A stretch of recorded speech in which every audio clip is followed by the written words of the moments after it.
Sir बात यह है कि हमारा इंडिया तो इस्लाम पहले अहमियत रखता है, इस्लाम के बाद मुल्क है और मुल्क के बाद हम है।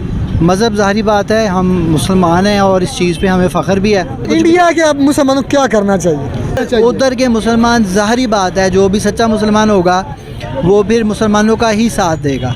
अगर इंडिया वाला हमला करते कि तो हमने पाकिस्तान का अपने मुल्क की खातिर अपने मजहब के लोगों को मार डालेंगे। हमारा मुल्क बना इस्लाम के नाम पे है। इस्लाम के नाम पर बनाना, इस्लाम पहले है, उसके बाद हमारा मुल्क है। पहला मजहब बाद में मुल्क, बाद में मुल्क है। तो हमारे मुल्क पे अगर दूसरा कोई आकर काबूज हो जाए, चाहे ईरान हो जाए, चाहे अफगानिस्तान तो हो जाए, वो भी तो मुसलमान है, चाहे मुसलमान है, उनकी मजहब फिर पीछे हो गया। उनकी कंट्रीज अपनी है, हमारी अपनी है, ठीक है, उनकी अपनी है, हमारी अपनी है, लेकिन पहले हमारा मजहब इस्लाम, उसके बाद हमारा मुल्क बाद में है, ठीक है, और ला इलाहा इल्लल्लाह मोहम्मद रसूलुल्लाह पहले है। नमस्कार दोस्तों, मेरा नाम है धीमान और आप देख रहे हैं नेशन ब्यूरो। अगर भारत के अंदर किसी से पूछा जाए कि आपके लिए देश पहले या धर्म, तो लोग कहेंगे हमारे लिए देश पहले है। लेकिन यही क्वेश्चन जब पाकिस्तान के अंदर पूछा गया तो बहुत ही अजीब और गरीब जो है आपको जवाब देखने को मिलेंगे। आइए वीडियो देखते हैं, फिर हम बात करते हैं इस टॉपिक के ऊपर। वालेकुम। वालेकुम सलाम। क्या नाम सर आपका? बिलाल मजीद। अच्छा सर, आपके लिए कौन सी चीज़ ज़्यादा प्रायोरिटी रखती है, अहमियत रखती है या अव्वल आती है आपके नज़रों में, मज़हब या मुल्क? मज़हब ज़ाहिरी बात है, हम मुसलमान हैं और इस चीज़ पे हमें फ़ख्र भी है। और अगर हम मज़हब पे चलेंगे तो वो कभी भी हमारा मज़हब ये नहीं कहता कि आप अपनी कौमियत से हट जाएं, आप अपने वतन को छोड़ दें, बल्कि मज़हब पे अमल करके हम ज़िंदगी को उस तरह से गुजार सकते हैं कि हमारे मुल्क को फ़ायदा ही होगा। मतलब मज़हब हमें ये सिखाता है कि अपने वतन से मोहब्बत करें। बिल्कुल, जो पैट्रियोटिज़म है वो हमारे दीन का हिस्सा है और हमारे दीन के अंदर तो आपका सोशल, पॉलिटिकल, इकोनॉमिक हर एक पर्सपेक्टिव चीज़ है, हर पहलू है, तो हर पहलू है। तो ज़ाहिर बात है, हमें अगर जो है वो मज़हब पे अमल करेंगे, हमारे पाकिस्तान को फ़ायदा होगा, हमारे वतन को फ़ायदा होगा।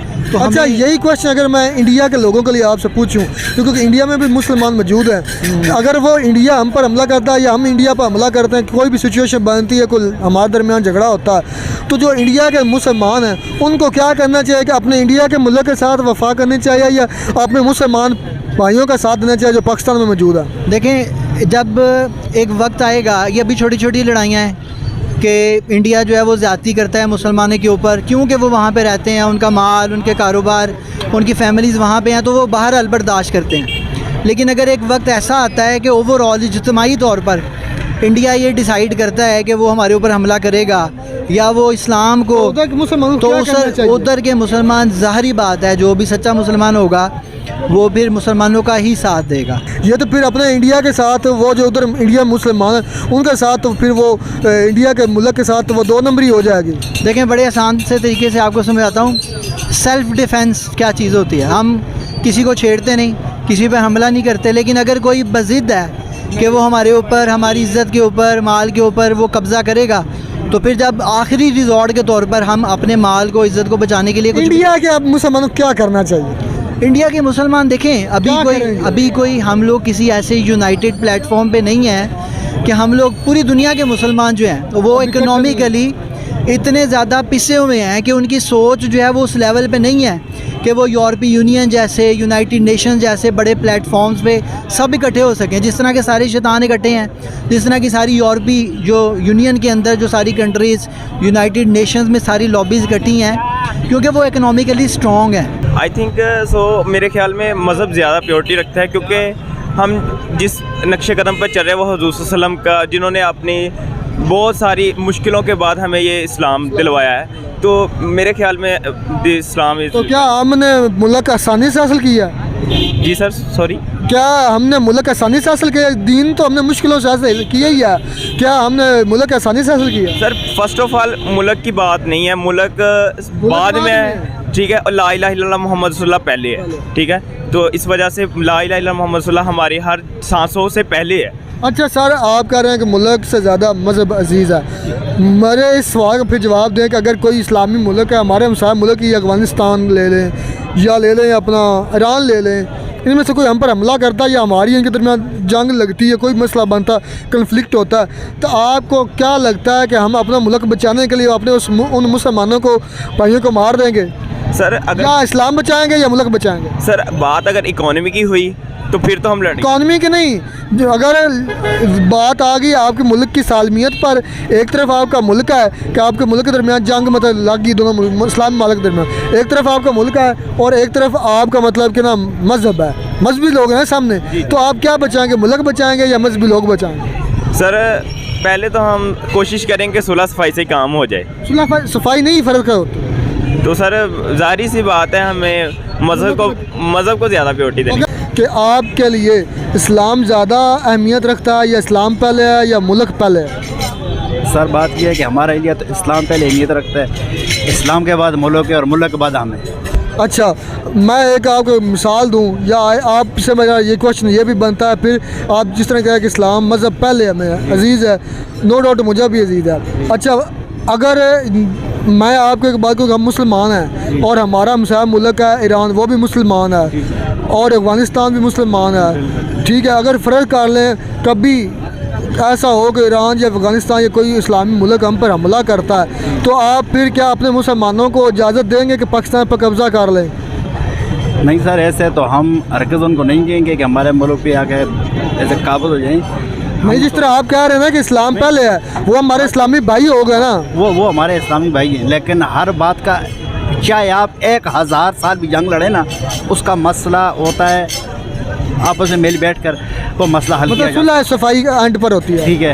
एक सवाल किया था ना कि आपके लिए दीन ज़्यादा, मज़हब ज़्यादा अजीज़ है या मुल्क, तो आपने कहा मज़हब ज़्यादा अजीज़ है। तो मैंने आपसे पूछा था अगर कोई, क्योंकि हम मुसलमान हैं, तो क्या फिर कोई मुसलमान कंट्री या कोई मुसलमान, इंडिया में मुसलमान है, इंडिया काल में हम पर हमला करता है और उसमें उनकी फ़ौज में ज़ाहिर बात है मुसलमान भी होंगे, उनकी फ़ौज में मुसलमान भी होंगे, तो क्या आप उन मुसलमानों को छोड़ देंगे, उन मुसलमानों को कब्ज़ा करने देंगे अपने मुल्क पर? नहीं सर, हम किसी को ऐसी तो फिर कंट्री पहले होगी ना। ना कंट्री पहले नहीं, इस्लाम पहले। हमारा मुल्क इस्लाम के नाम पे बना है, हमारा मुल्क बना ही इस्लाम के नाम पे है। इस्लाम के नाम पर बना ना, इस्लाम पहले है, उसके बाद हमारा मुल्क है। तो हमारे मुल्क पे अगर दूसरा कोई आकर काबूज हो जाए, चाहे ईरान हो जाए, चाहे अफगानिस्तान तो हो जाए, वो भी तो मुसलमान है, चाहे मुसलमान है, उनकी मज़हब फिर पीछे हो गया। उनकी कंट्रीज अपनी है, हमारी अपनी है, ठीक है। उनकी अपनी है, हमारी अपनी है, लेकिन पहले हमारा मज़हब इस्लाम, उसके बाद हमारा मुल्क। हाशिम अच्छा सर, आपके नज़दीक मज़हब पहले या मुल्क पहले? मुल्क मुल्क ज़्यादा अजीज़ है, मज़हब से ज़्यादा आप अजीज़ मतलब कि मुल्क को समझते हैं? मुल्क अच्छा है। मुल्क अच्छा है। ये मतलब कि अगर आपके मज़हब के लोग, फ़र्क इस्लाम के लोग आपके मुल्क पर हमला करते हैं, तो आप मज़हब के लोगों को बचाएंगे कि अपने मुल्क को बचाएंगे? अपने मुल्क को बचाएंगे। अपने मुल्क की खातिर अपने मज़हब के लोगों को मार डालेंगे? मार डालेंगे। क्या नाम सर आपका? अनवर।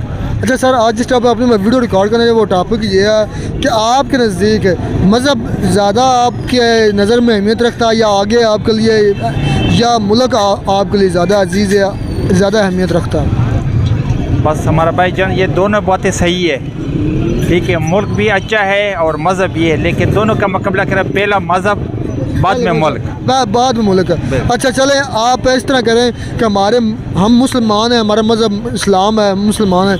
अगर ईरान जो मुल्क है वो भी मुसलमानों का है, अफ़गानिस्तान है वो भी मुसलमानों का है, इस तरह इंडिया है उसमें मुसलमान है। अगर इन मुल्क में से कोई मुल्क हम पर हमला करता है और उनकी फ़ौज मुसलमान होगी, तो क्या आप उनकी फ़ौज को अपने मुल्क की खातर या मज़हब की खातर आप छोड़ देंगे, उन्हें अपने मुल्क पर कब्ज़ा करने देंगे? नहीं नहीं नहीं नहीं नहीं। अगर इंडिया वाला हमला करते कि तो हमने पाकिस्तान का, अफ़गानिस्तान करता है, ये चलो ईरान करता है, ईरान करते हैं अपना मुल्क का। आप फिर मुल्क को क्यों पहले ले आए? आप मज़हब भी आप कह रहे हैं, मज़हब वो हमारे मज़हब के लोग हैं। नहीं नहीं नहीं, वो भी उसका अपने मुल्क का दिफा करें, हम अपना मुल्क का दिफा करें। कि कोई मतलब कि आप पर हमला करे, मुस्लिम कंट्री है, तो क्या आप अपने मुसलमानों को अपने मुल्क की खातर मतलब कि जान से मार सकते हैं? अगर दीन का मसला होता है तो पहला इस्लाम का बात होता है, बाद में मुल्क का होता तो है। वो भी तो इस्लाम के पैरोकार हैं। नहीं, वो तो ठीक है, पैरोकार अपना मुल्क में है, अपने मुल्क में है। बात तो वही आ गई ना, मुल्क के ज़्यादा सी। नहीं, मुल्क नहीं, इस्लाम पहला बाद में मुल्क। दोस्तों, आपके लिए देश पहले या धर्म, अगर आप ये क्वेश्चन किसी सेकुलर कंट्री के अंदर पूछते हैं तो आपको जवाब मिलेगा कि सबसे पहले हमारे लिए देश है। लेकिन अगर यही क्वेश्चन किसी आप धार्मिक कंट्री में पूछते हैं, चाहे वो किसी भी धर्म की कंट्री हो, तो वहाँ पर लोग बोलेंगे कि हमारे लिए धर्म मैटर करता है। ये दो सोच है, क्योंकि वहाँ के लोगों की सोच उसी तरीके की बनाई जाती है। जैसे भारत के अंदर आप पूछते हैं तो यहाँ पर मैक्सिमम लोग कहेंगे कि हमारे लिए देश मैटर करता है, और अगर आप किसी इस्लामिक कंट्री में पूछेंगे या फिर कोई भी रिलीजन कंट्री है जहाँ पर रिलीजियस को ज़्यादा प्रायोरिटी दी जाती है, तो वो कहेंगे कि हमारा देश हमारे धर्म के आधार के ऊपर बना है, इसलिए हमारा धर्म सबसे मैटर करता है। अब जो लोग कहते हैं कि हमारे लिए हमारा धर्म मैटर करता है, वो कहीं ना कहीं देश जो है वो काफ़ी पीछे हैं। आप कोई भी कंट्री उठाकर देख लीजिए, जब लोग धर्म को आगे रखते हैं, और धर्म की खास बात ये होती है कि एक सोच ज़रूर होती है, लेकिन उसके अंदर बहुत सारी जात या फिरके या फिर सोच जो है वो अलग अलग होती है, जिसके कारण लोग बढ़ जाते हैं। अब पाकिस्तान के अंदर आप देख लीजिए, जैसे बरेलवी, देवबंदी, कादियानी, इस तरीके के बहुत सारे ग्रुप बने हैं और ये एक दूसरे से लड़ते रहते, एक दूसरे के ऊपर उंगलियां उठाते रहते हैं, जिस कारण पाकिस्तान के अंदर एकता सही से नहीं बन पाती है और इसी वजह से वहां पर विद्रोह होते रहते हैं और राजनीतिक चीज़ें जो है गड़बड़ होती रहती हैं। अगर ये लोग देश को सबसे पहले रखते हैं तो फिर वहां पर कोई दिक्कत नहीं होती। दूसरा उदाहरण हम आपको ले लेते हैं, जैसे सीरिया, ईरान, इराक, ये कंट्री हो गई, यहाँ पर भी धर्म को सबसे पहले रखा जाता है। लेकिन सीरिया के अंदर अगर सबसे ज़्यादा देश को रखा जाता तो जो लोग वहाँ आपस में लड़ रहे थे, सत्ता पाने के लिए एक दूसरे को मार रहे थे, मुस्लिम ही मुस्लिम को मार रहा था, तो वहाँ पर वो चीज़ें नहीं होती, क्योंकि सब लोग देश को आगे रखते, और देश को जब आगे रखते तो सब लोगों को एक विचारधारा होती कि हमें अपने देश को नुकसान नहीं पहुँचाना है, हमें अपने देश को आगे लेकर जाना है। तो कहीं ना कहीं अगर हम लोग धर्म के ऊपर चलते, जैसे मैं ही हूँ, मैं बोलूँ मैं हिंदू धर्म को सबसे आगे रखता हूँ, अपने देश को पीछे रखता हूँ, तो फिर हमारा देश आगे नहीं बढ़ सकता है। और आज के समय में आप देखिए, एक जो है देश दूसरे देश के लोगों को अलाउ नहीं करता है, वो चाहे हिंदू हो चाहे मुस्लिम हो। आप मुस्लिम कंट्री देख लीजिए, क्या सऊदीया बिना वीज़ा के किसी को अलाउ करेगा? नहीं करेगा। या ईरान किसी को जो है अलाउ करेगा बिना वीज़ा के? आप चाहे हिंदू हो चाहे मुस्लिम हो, वो मैटर नहीं करता है। अगर आपको वीज़ा कोई देश देगा तभी आप वहाँ पर जा सकते हैं। और ये सब कहने की बातें हैं कि हमारे देश के ऊपर कोई मुस्लिम अटैक करेगा तो हम कुछ नहीं करेंगे, उसको कब्जा कर लेने देंगे। ये वही बात हो गई कि आपके घर के ऊपर कोई अटैक करे और आप खड़े होकर देखते रहें, कहें कि अरे वाह भैया आप मुसलमान हैं, आप हमारे घर को तोड़ दीजिए, हमारे बहन बेटे को ले जाइए, हमें कोई दिक्कत नहीं है। ऐसा कोई नहीं करता है, सब कहने वाली बातें हैं। लोग तुरंत लड़ जाते हैं, अपने आपको बचाने के लिए, अपने देश को बचाने के लिए लोग जान दे देते हैं। तो ये चीज़ें भी कहीं ना कहीं देखनी चाहिए। और जिस तरीके की शिक्षा दी जाती है, जिस तरीके की चीज़ें दिमाग के अंदर डाली जाती हैं, उसी का कहीं ना कहीं असर आपको देखने को मिलता है।